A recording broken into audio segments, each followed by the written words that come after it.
谈恋爱就看谁的手段高明。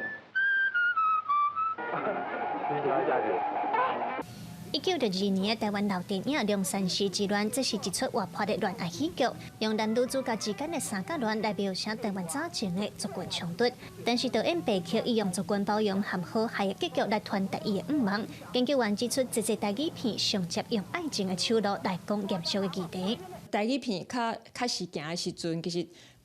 观众通常爱看拢是爱情甲家庭有关系即种的题材，所以不管你要讲什么议题，通常你拢会用爱情甲家庭来甲包起来，安尼至少观众会较会当入口，较会当接受。研究员指出，《龙山寺之乱》伫60年前是大胆佮罕见的作品。而且，这出电影在2023年就入选鹿特丹影展、意大利的杜林电影节，以及韩国的提川电影节，嘛，互国际看到台湾历史的卡价。去年度也同时选映了